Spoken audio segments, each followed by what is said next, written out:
बहुत समय पहले की बात है। एक घना जंगल था जिसका नाम था सुधावन। ये जंगल बहुत सुंदर था। हरे भरे पेड़, मीठी नदियाँ, रंग बिरंगे फूल और ढेर सारे जानवर। उसी जंगल में दो जानवर रहते थे जो एक दूसरे से बहुत अलग थे। एक था शेर, वीर, और दूसरा था हिरन, मोती।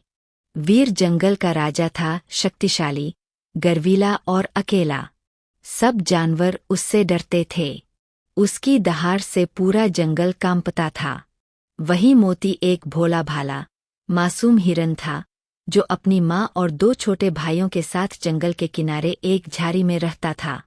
मोती का संघर्ष। मोती के पिता को वीर ने ही कई साल पहले मार डाला था जब वह खाने की तलाश में निकले थे। उस दिन के बाद से मोती की माँ ने अपने बच्चों को जंगल के गहरे हिस्सों में जाने से मना कर दिया।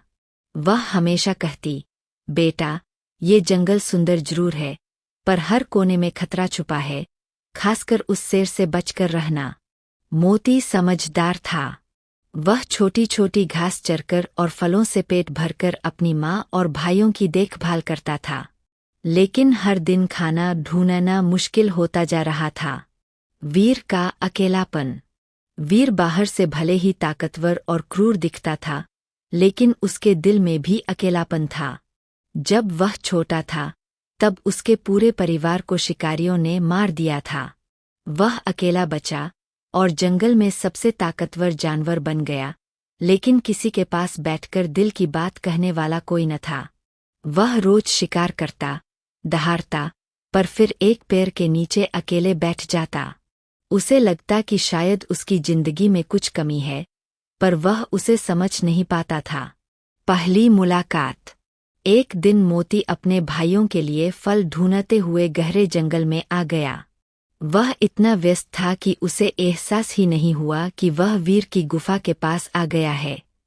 तभी अचानक वीर की दहाड़ सुनाई दी और मोती डर के मारे कांप गया। वीर ने जब उसे देखा तो उसका शिकार करने का मन हुआ, लेकिन जब वह मोती के पास पहुंचा तो देखा कि वह कांप रहा है और उसकी आंखों में डर के साथ आंसू भी थे। वीर बोला, तुम यहाँ क्यों आए हो? मरने का शौक है क्या? मोती ने कांपते हुए कहा, मैं अपने भाइयों के लिए फल ढूंढ रहा था। माफ कर दो, मुझे मारना मत। मेरी माँ बीमार है।